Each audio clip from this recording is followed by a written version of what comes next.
Kitabu kile cha Mathayo mtakatifu sura ya 17 tutakuwa na maandiko hapo tutakayoyasoma na yatatupeleka kwenye somo la maombi.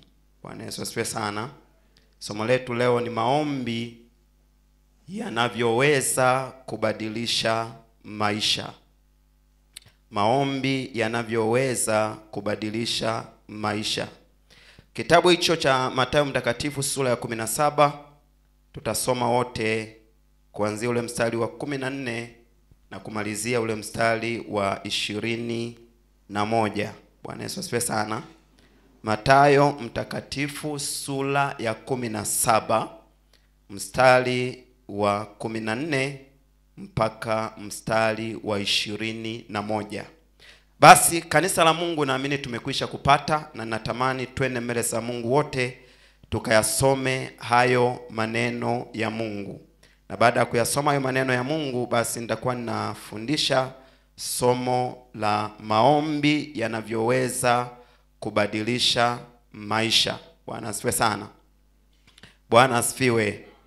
Amina. Basi twende mbele za Mungu, tuanze kusoma kuanzia mstari wa 14. Twende.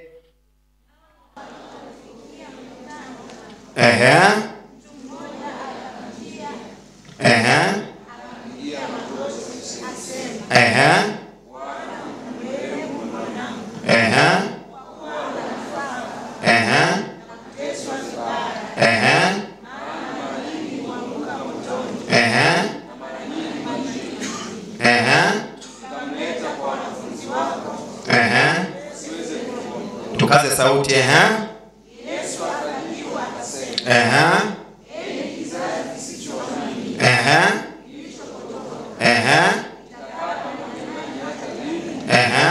Mtashughulika nanyi hata lini? Mleteni huku Bwana. Yesu akamfikiria mbele, naye akatoka. Yule kijana akapona tangu saa ile. Kisha wale wanafunzi wakamwendea Yesu kwa faraga wakasema, mbona sisi hatukuweza kumtoa? Yesu akawaambia, kwa sababu ya upungufu wa imani yenu. Kwa maana amini nawaambia, mkiwa na imani kiasi cha punje ya haradali, mtawaambia mlima huu ondoka hapa uende kule, nao utaondoka. Wala halitakuwapo neno lisilowezekana kwenu. Lakini namna hii haitoki ila kwa kusali na kufunga. Amina. Sasa kwa nguvu sana turudie mstari wa 20 na 21. Twende pamoja. Yesu akawaambia, kwa sababu ya upungufu wa imani yenu. Kwa maana amini nawaambia, mkiwa na imani kiasi cha punje ya haradali, mtawaambia mlima huu, ondoka hapa uende kule, nao utaondoka. Wala halitakuwapo neno lisilowezekana kwenu.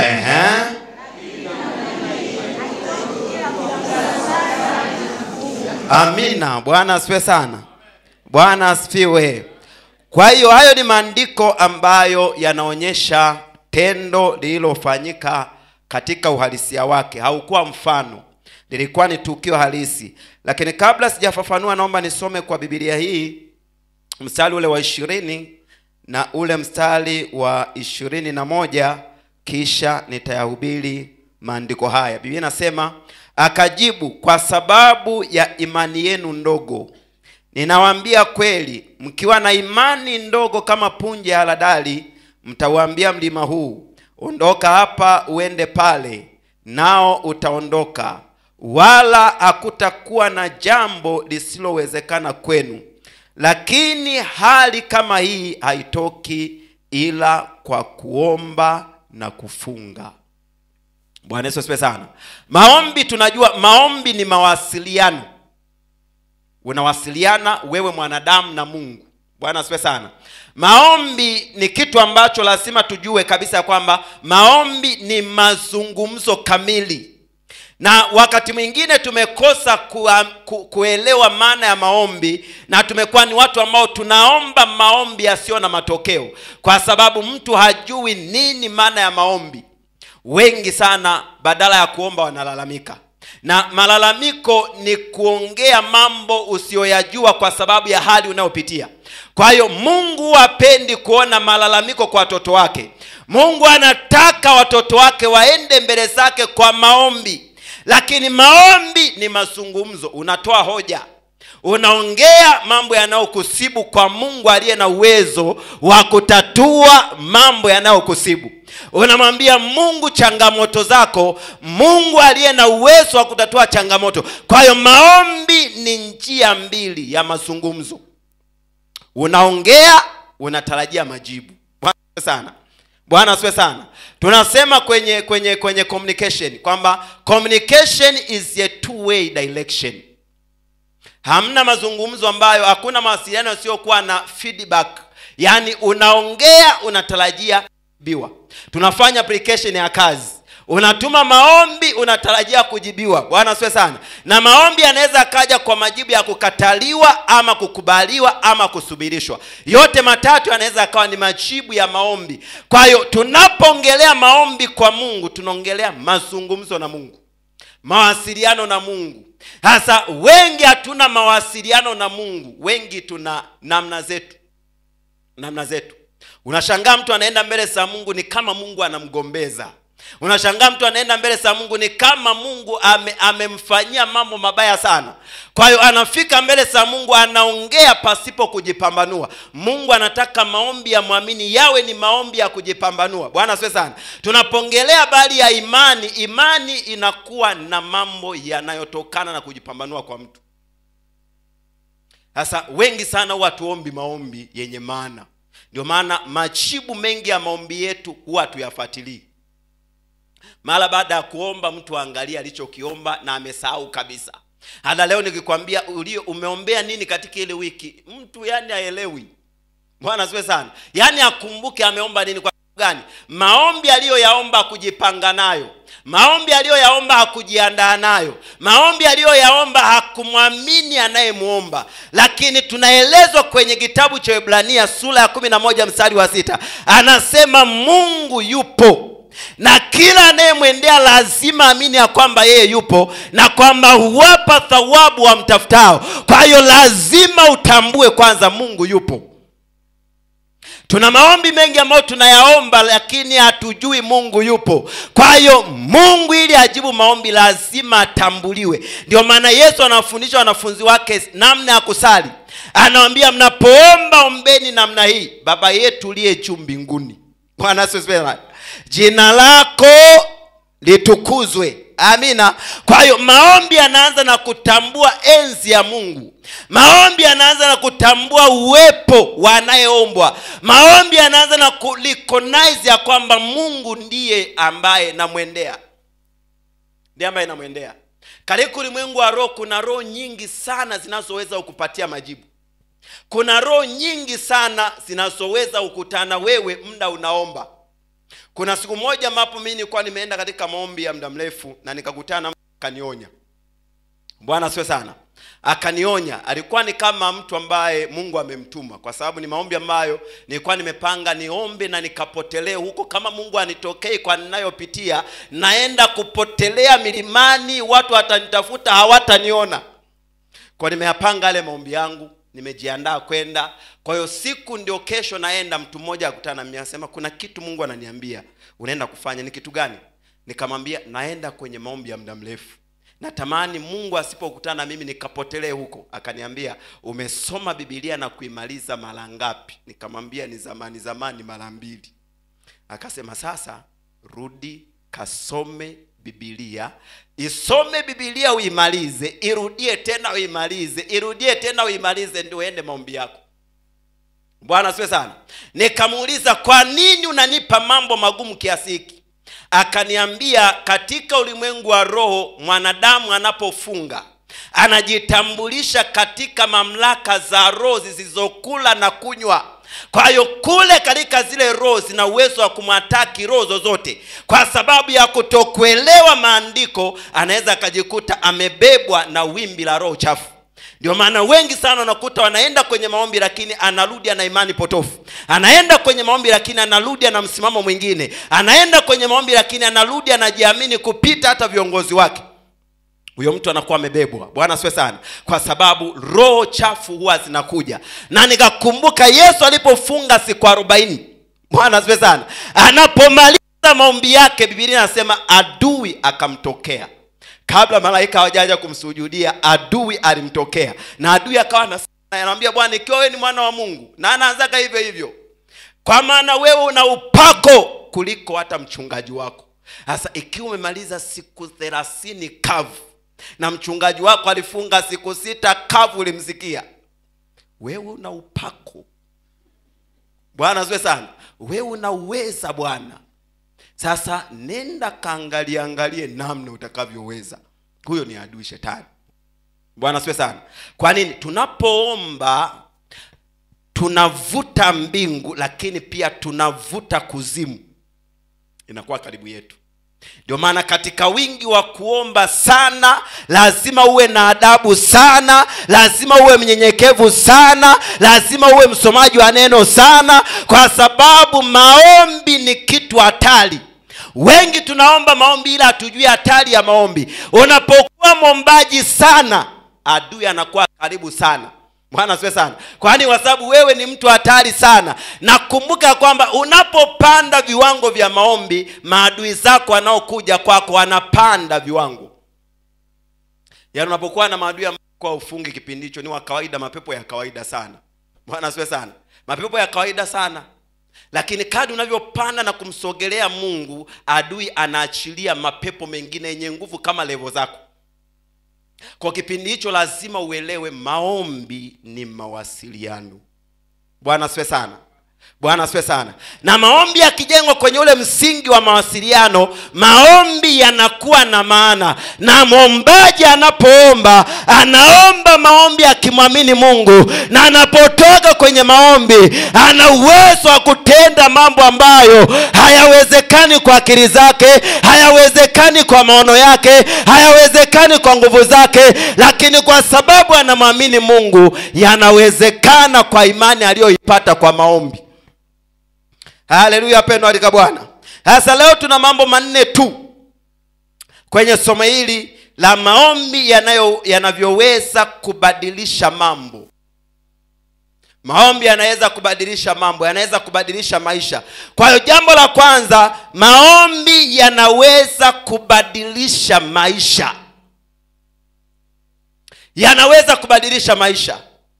Biblia ambayo tunaiamini na ambayo Mungu ametupa ni neno lenye uzima, na ni neno lenye afya, na ni neno lenye pumzi ya Mungu. Lakini neno hili limejaa watu ambao walikuwa wakiomba Mungu, na Mungu anageuza maisha yao. Na katika fundisho la leo nataka nimtumie mtu wa Mungu anaitwa Yabesi. Katika kile kitabu cha Nyakati wa kwanza sura 4 mstari wa 9 mpaka wa 10. Binasema Yabesi alikuwa na heshima kuliko ndugu zake, na mama yake akamwita jina lake Yabesi, akisema, kwa sababu nalimzaa kwa uchungu, nalimzaa kwa huzuni.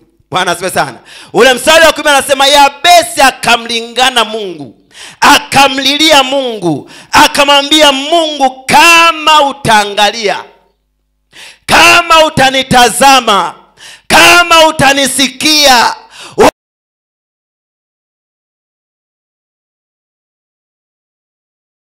Na mwisho wa maneno Biblia inasema Mungu akamjalia haja aliyoiomba. Kwa hiyo maisha ya Yabesi yalibadilishwa kwa sababu ya maombi.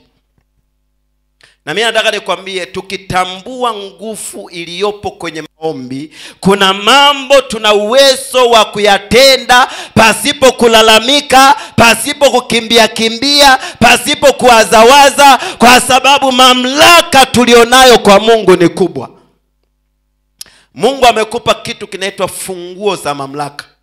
Na anasema funguo hizi anakupa. Bwana asifiwe sana. Katika Mathayo 18 anasema, tazama nimekupa wewe funguo za mamlaka, na kila utakalolifunga duniani limefungwa mbinguni, na kila utakalolifungua duniani limefunguliwa mbinguni. Kwa hiyo mamlaka ya muamini ni kubwa. Lakini maandiko tuliyosoma, Yesu akawaambia wanafunzi wake, mkiwa na imani, Bwana asifiwe sana, kama chembe ya haradali, mtauambia mlima huu ng'oka, toka, na umlima utaondoka.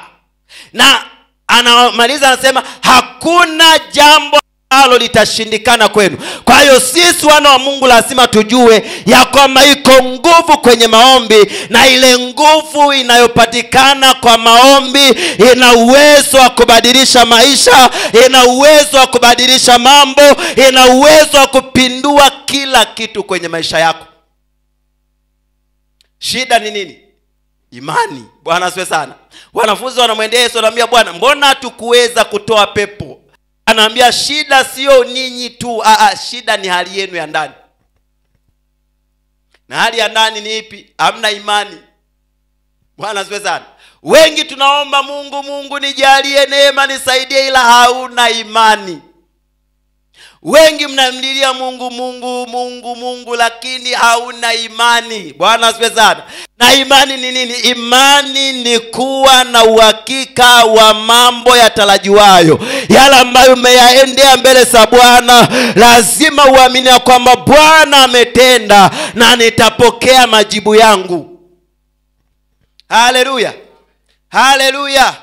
Wengi hatuamini. Wengi tunaomba Mungu lakini hatuamini Mungu. Wengi tunaomba lakini hatuamini hata maombi yetu. Ndio maana mtu anapotoka kwenye maombi anaanza kutafuta namna yake nyingine inayokinzana na maombi aliyoyaomba. Unapoomba maombi, Mungu hakuzuii kuendelea na safari. Bwana asifiwe sana. Maombi lazima uyaombe huku unaendelea na safari.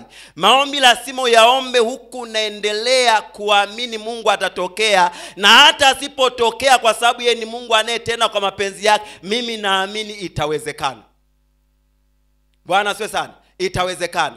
Maombi yakabadilisha maisha ya mtu anaitwa Yabesi. Yabesi, unapousoma ule mstari wa 9, Biblia inasema alikuwa mwenye mafanikio kuliko ndugu zake, lakini heshima ile aliyokuwa nayo, mafanikio yale aliyokuwa nayo aliyapata kwa sababu ya mstari wa 10. Alipotambua maisha yangu yanaenda ndivyo sivyo, na akajua ni kwa sababu ya historia ya kuzaliwa kwangu, aliweza kubadilisha historia ya maisha. Bwana asifiwe sana. Kuna mambo lazima uachane nayo. Kuna misingi umejengewa lazima uachane nayo. Lazima ujue mimi nimebadilika na nimepokea Mungu wa badiliko, na huyu Mungu wa badiliko anataka maisha yangu yabadilike. Au unaacha kulialia, unaacha kusumbuka, unamwamini yeye awezaye geuza maisha na kubadilisha hatima ya mwanadamu. Maisha yako leo unaweza ukawa umeyadharau. Kuna watu wameyachoka maisha yao. Kuna mtu anatamani bora angekuwa, bora angeondoka kwa sababu ya yala anayoyapitia. Lakini nataka nikwambie kila pito nalopitia lina maana mbele za Mungu. Mungu aachilii jambo lisilokuwa na kusudi jema. Mungu anapoachilia hata maumivu ndani yake, Bwana asifiwe sana, kuna jambo jema sana la Mungu. Na Mungu anataka katika hilo jambo jema yeye akuinulie sifa, lakini yeye pia atukuzwe kupitia hilo. Haleluya, pendwa katika Bwana.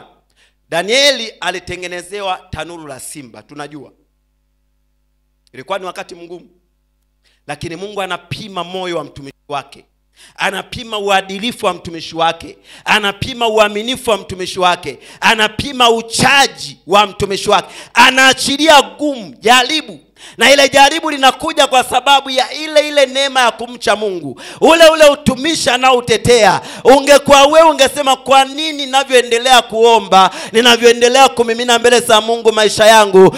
Huyu Danieli alikuwa anaomba mara 3 kwa siku, anaomba mara 3. Bwana asifiwe sana. Anaomba asubuhi, mchana, jioni. Lakini bado Mungu anaachilia jaribu. Tundu la simba liko pale, na Mungu anapima imani ya muombaji. Mungu anapima imani ya muamini, anaachilia aone moyo. Bwana asifiwe sana. Danieli katika masingilale magumu akamwamini Mungu wake. Danieli katika mazingira yale magumu akasimama na Mungu wake. Danieli katika kuzuiliwa asiabudu ndipo akaenda kuabudu. Danieli katika kutishiwa ndipo akaenda kwa Mungu wake, kwa sababu anajua Mungu anaweza badilisha maisha. Mungu anaweza badilisha mazingira. Leo amenitangazia kifo, lakini msaada wangu unapatikana kwake aliyeniumba na kwake aliyenipa maisha. Alipoomba Danieli, Bwana akawa pamoja naye. Analushwa ndani ya tundu la simba, Mungu anampa kuwa rafiki wa simba. Bwana asifiwe sana. Anaanza kuzungumza na simba, anachezea ndevu zao. Kwa sababu gani? Mungu anakutokea wakati akiwa amesababisha pia hatari. Kuna hatari nyingi Mungu anazisababisha kwenye maisha ya muamini, lakini muamini anajikuta kamwacha Mungu mbali kwa sababu Mungu hajatenda jambo fulani. Mungu kunyima kitu haimaanishi hajakupenda.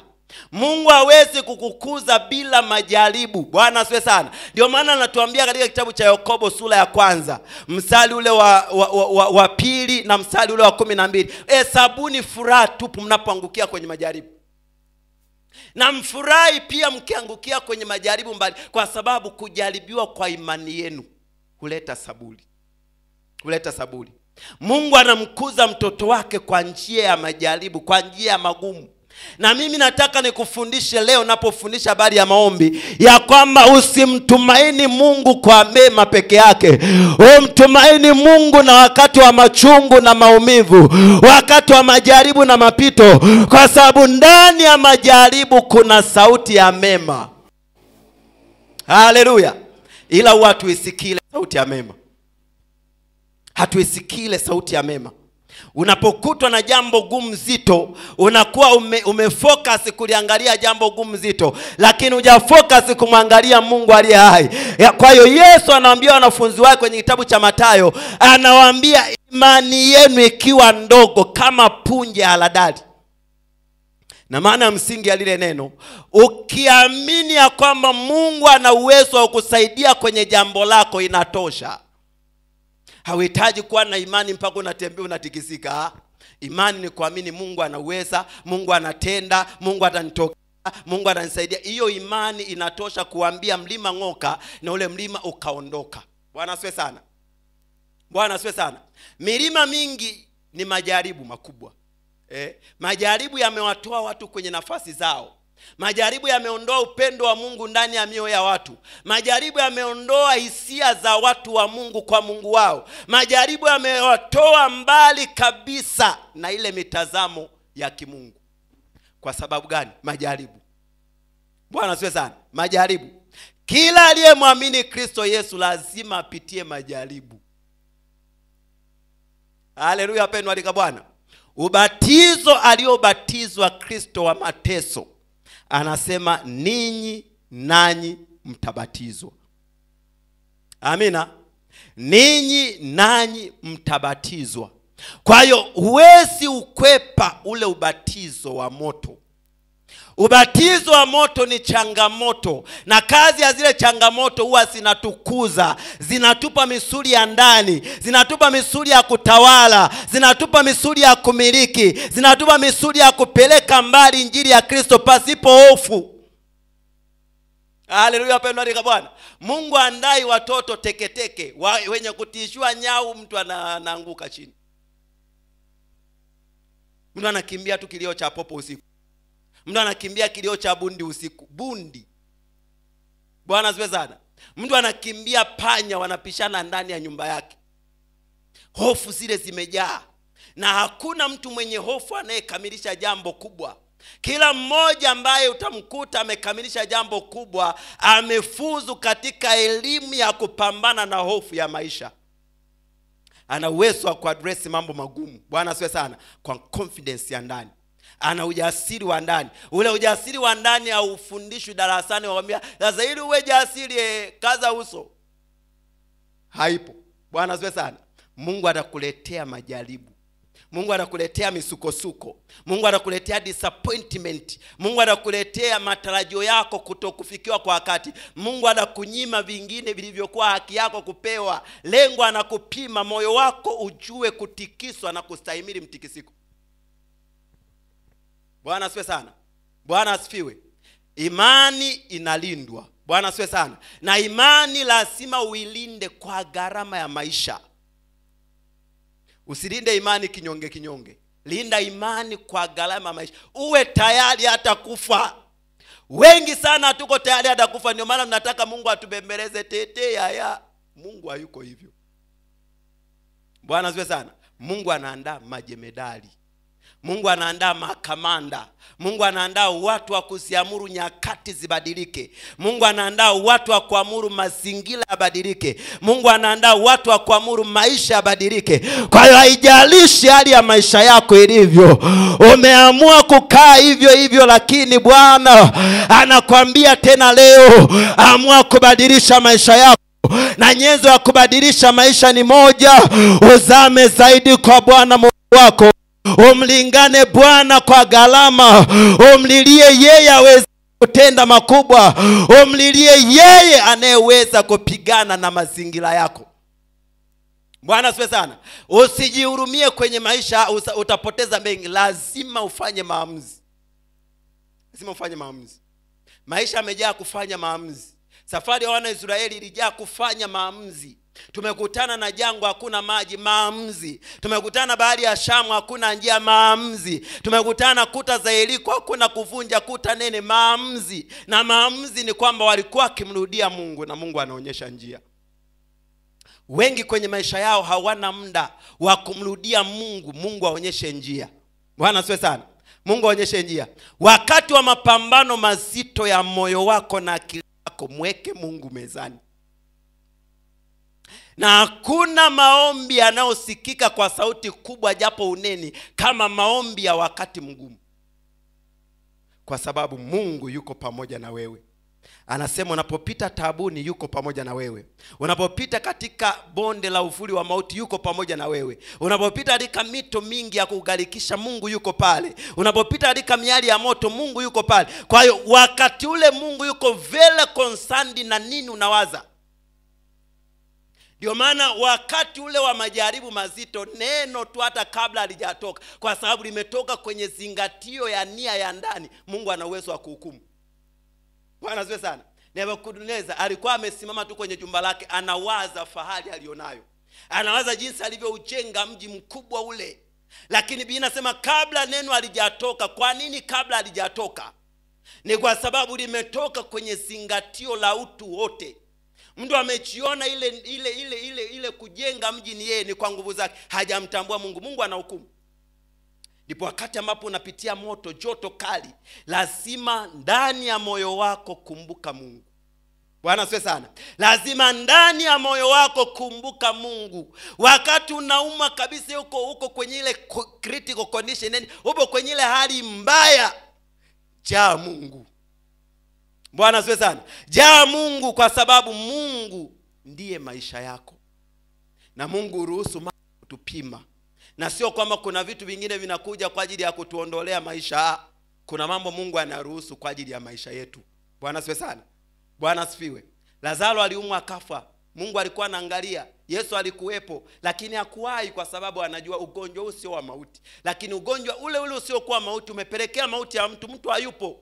Dada zake na Lazaro wanamlaumu Yesu, ulikuwa wapi? Ulikuwa wapi? Mbona umechelewa kuja? Akawaambia, je, sikuambia aminini? Wakamwambia, ni kweli tunaamini. Akamwambia, Lazaro atafufuka. Wakasema, we, ni kweli tunajua atafufuka wakati wa kiyama. Akasema, jamani, mimi ndio huo ufufuo na uzima. Bwana asifiwe sana. Kila anayeamini hata kufa. Walipoweza kuamini Yesu, ndipo anapotekeleza jambo lake. Ndipo anapotekeleza jambo lake. Mungu anajua sana mapito ya kila mtu. Na mapito ya kila mtu anayaangalia kwa karibu, lakini anataka aone mpitaji anamtambuaje Mungu muumbaji. Bwana asifiwe sana. Yaani unapopita kwenye kozwe kimeninginia, umeingia kwenye testi, umekula 2 ya 30, wakati ule Mungu anaangalia. Bwana asifiwe sana. Je, huyu mwanangu anatambua nipo? Hasa mwanae sasa na kinywa chake kilivyo kibovu. Bwana asifiwe sana. Mwanae na yanayomtoka pale. huyu Mungu hivi angekuepo. Mungu anasema jamani, kashasahau kama nipo. Hivi Mungu kama angekuepo ingekuja 2. Jirani una ngapi? Na 24. 24. Mimi 2. Alafu jamaa halijaokoka. Mungu. Unajua kabisa jamaa halijaokoka, lina dhambi, linakunywa, limea, midomo michafu, alisomi vizuri. 24. Alafu mpenu nene na kwa lugha na umefunga maombi ya usiku mzima, hauli usiku wote nje na umesema mimi na 2. Sasa kama na 2, Mungu uko wapi? Hivi upo Mungu? Mungu yupo. Bwana asifiwe sana. Kinachomfanya Mungu asijibu sasa ni hayo nao yaongea makelele yako hayo. Ndio maana wana Israeli Mungu alikuwa akifanya hivyo. Mungu akifanya tu hivyo anapeleka nyoka za moto. Nimeumwa. Sasa kama umeumwa nafa. Wewe angalia pale utakuwa mzima. Wewe nani angalia Ukifanya hivyo unapitiliza mbele za Bwana. Bwana asifiwe sana. Na unaenda motoni kwa sababu imani haipo. Mungu ataleta maumivu makali, lakini maumivu makali atupeleke kwake. Bwana asifiwe sana. Usipitie pito linalokutoa kwa Mungu. Yaani jifunze wakati wa magumu yako, wakati wa mapito yako, wakati wa msiba wako kumwangalia aliyekuita. Na kama Mungu ameruhusu nife, si atukuzwe. Haleluya pendwa katika Bwana. Shida nini? Mvunaji kaja kuvuna, anaona zao limeiva. Hasa watu wako tayari kufa. Uwe tayari hata kufa. Hebu mgeukie mwenzako kwamba sivyopenda kufa. Sivyopenda kufa. Jamani, hii dunia Biblia Yesu alisemaje? Duniani mnayo dhiki, jipeni moyo, mimi nimeshinda. Bwana asifiwe sana. Bwana asifiwe sana. Lakini Biblia pia inasema heri wafu wafao katika Bwana tangu sasa, wapate kufanyaje? Kupumzika baada ya taabu zao. Mgeukie tena mwenzako, mwambie hutakufa, bali utaishi. Lakini usiogope kufa. Siogope kufa. Wengi wamemuuza Yesu wakati ambapo wamefikia wakati wanapoona hakuna njia ya kutoka. Nataka niongee vizuri hata kama tukishia pointi ya kwanza. Wakati unaona hakuna njia ya kutoka, huo ni upotofu. Huo ni upotofu. Ndio hapo mtu anakuwa anatafuta namna gani nijikomboe kwenye mbili. Yuko lecturer pale, ana masharubu, anaambia binti jichakate, jiangalie, tuongee ofisini. Pendwa anaenda ofisini kwa mwalimu. Mimi naweza nikakupa zote 30 ya 30, ila acha Mungu wako. Bwana asifiwe sana. Bwana asifiwe. Kuna watu kwa majaribu kama hayo waliacha Mungu wao. Lakini nataka nikupe ushuhuda wa mtu ambaye alisimama na Mungu wake na Mungu akamsaidia, na leo yuko nchi za nje anasoma, anaendelea na PhD yake akiwa na kazi, kwa sababu alisimama na Mungu akamheshimisha. Haleluya pendwa katika Bwana. Kulikuwa na binti mmoja pale Info 2014 kipindi hicho. Yeye alikuwa mwaka wa 3. Mimi ndo namaliza. Sasa imefika sehemu ambapo lecturer alimpenda kwa sababu alikuwa ni binti mzuri wa muonekano. Akampenda yule lecturer, akamwambia, "Bwana nikubalie, na usipokubali ndio unaenda kusapa." Binti yule akamwendea mwenyekiti wake wa fellowship akamwambia, "Nimekutana na 1 2 3." Mwenyekiti wa fellowship akamwambia, "Usikubali. Mungu atakutetea." Yule binti akaenda kumwambia lecturer, "Sipo tayari. Mungu wangu atanitetea." Lecturer akamwambia, "Tutaona kati ya mimi na Mungu wako." Matokeo ametoka, kamkamata. Akamwambia, "Na utarudi utasapua na kamata tena." Akarudi akasapua, kamata tena. Binti akasimama na Mungu. Shindikana akadisco, alikuwa tayari kudisco. Bwana akampa promotion nyingine. Bwana asifiwe sana. Kwa sababu alisimama na Mungu mpaka mwisho. Usimame na Mungu mpaka mwisho, kwa kuwa yeye ndiye mwenye uwezo wa kubadilisha maisha yako. Na maisha yako yakibaki na Mungu, Mungu amwachi mtoto wake. Bwana asifiwe sana. Mungu amwachi mtoto wake. Nataka nikwambie, usitafute njia za mkato. Njia za mkato zinaumiza kuliko kawaida. Na leo unaweza ukasherehekea mafanikio ya muda. Leo unaweza ukasherehekea kitu kikubwa ulichopata, lakini Mungu anakuangalia kesho. Kuna mahali mtakamatana vizuri. Mungu hasahau. Mungu anatuza kumbukumbu. Ndio maana Mungu ni Mungu wa vitabu. Bwana asifiwe sana. Bwana asifiwe. Kwa hiyo baki na Mungu anayeweza kubadilisha maisha. Haleluya, pendo la Bwana. Mfananie mtu wa Mungu anaitwa Yabesi. Na mimi nataka nikupe ushuhuda mmoja kwamba Mungu anachokitafuta kwa mtu ni kule kushikamana naye mpaka mwisho. Yaani Mungu atiishiwi na ulivyookoka saa hizi na unavyoendelea. Mungu atiishiwi na hicho. Mungu anatishiwa na kule kushikamana naye mpaka mwisho. Unapitia changamoto lakini umeshikana naye. Unapitia magumu lakini katika magumu umeshikana naye. Unapitia kilio lakini katika vilio umeshikana naye. Wewe ndio unaitwa mtu mzima kwa Mungu. Bwana asifiwe sana. Na Mungu anachowaza ni kesho yako njema. Mungu haoni haya kugarikisha ya leo, kwa sababu anajua kuna kesho njema kupitia maumivu unayopita. Kwa nataka nikwambie Mungu anaweza kubadilisha maisha yako. Amina wapendwa. Achana na vyote, baki na Mungu. Achana na bonasi zote, baki na Mungu. Achana na ahadi zote za watu, baki na Mungu. Kibaki na Mungu, Mungu atakuja kuwaleta adui zako wasujudu mbele yako. Haleluya wapendwa Bwana. Usitishwe na mazingira. Amina wapendwa. Usitishwe na mtu anayenyanyuka kwa haraka. Yeye ni yeye, mimi ni mimi.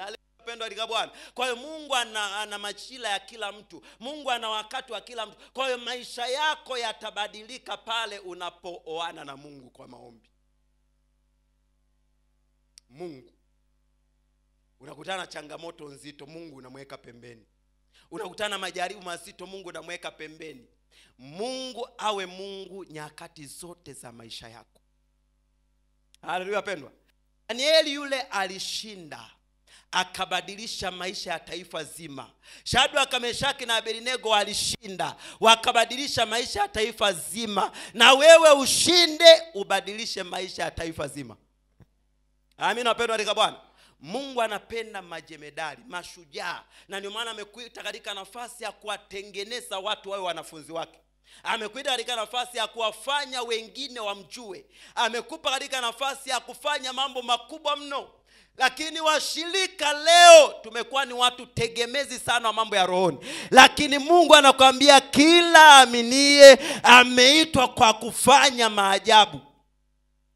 Yaani wewe unapomwamini Kristo una uwezo wa kumwekea mgonjwa mkono wako na mgonjwa akapata afya. Bwana asifiwe sana. Una uwezo wa kwenda kwa pepo ukakemea, pepo likatoka kwa jina la Yesu. Una uwezo wa kwenda mahali pote kwa uweza wa Mungu aliye hai, na hakuna kitakachokudhuru kwa sababu una Mungu. Amina wapendwa. Una Mungu. Watu wengi tuna Mungu anadharia, hatuna Mungu tulie na mahusiano naye. Mungu anataka mahusiano na yeye. Mungu anataka ushirika naye ili unapozungumza naye akusikie. Akusikie. Kwa unapoendea maombi na nyakati za maombi zinazokuja, natamani ushirika wako na Mungu uimarike. Bwana asifiwe sana. Ushirika wako na Mungu utengenezeke. Pana mtu wa Mungu katika kitabu cha Waamuzi alikuwa anaitwa Samsoni. Samsoni alikuwa ni mnadhiri wa Mungu. Alikuwa mtu aliyechaguliwa akapakwa mafuta kwa ajili ya kusudi. Na ile kusudi ilikuwa ni uongozi wa taifa.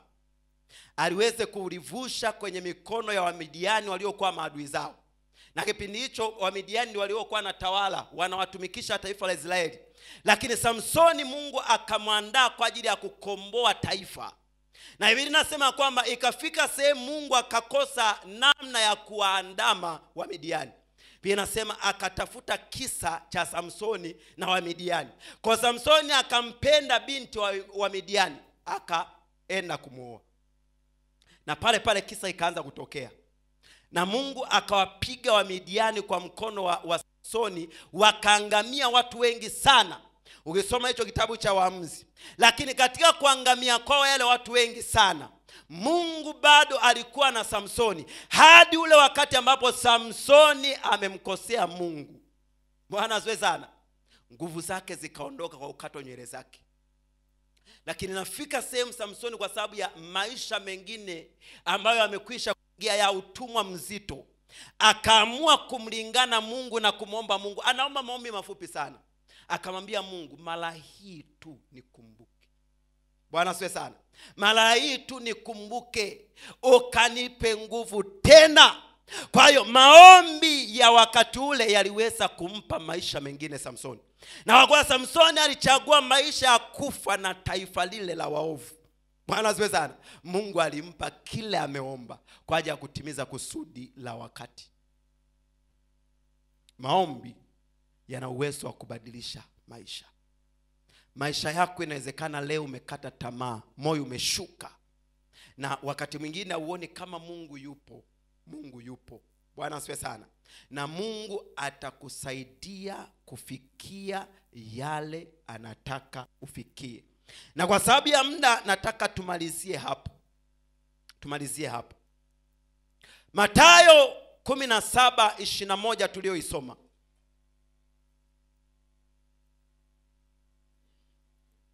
Yesu anawaambia namna hii. Biblia niliyoisoma inasema hali hii, mazingira haya hayawezi kabisa kutoka isipokuwa kwa kusali na kufunga. Kuna mambo kwenye maisha hayawezi kuondoka bila kuingia gharama ya kusali na kufunga, bila kuingia gharama ya kusulubisha mwili, bila kuingia gharama ya kupeleka mwili mbele za Bwana, bila kuingia gharama ya mfungo mkavu. Hawezi kupata badiliko, hawezi kupata matokeo. Kuna matokeo lazima atugharimu. Yesu ili aukomboe ulimwengu na injili kubalike, ilibidi afunge siku 40. Musa ili apewe amri 10, ilibidi afunge siku 40.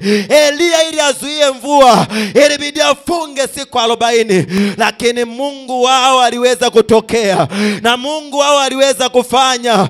Na Biblia inaniambia Elia kwa mwanadamu kama sisi, lakini aliomba kwa bidii, na mvua ikunyesha siku miaka 3. Na sisi tuna uwezo wa kuomba na Bwana akatenda kwa habari ya maisha yetu. Na sisi tuna uwezo wa kuomba na Bwana akafanya kwa habari ya masomo yetu. Na sisi tuna uwezo wa kuomba na Bwana akafanya kwa habari ya hatima yetu. Lazima tulie leo ili kesho tufurahi. Lazima tukonde leo ili kesho tunenepe. Lazima tulipe gharama leo ili kesho tufurahi. Hakuna furaha kwenye mambo ambayo kulipia gharama.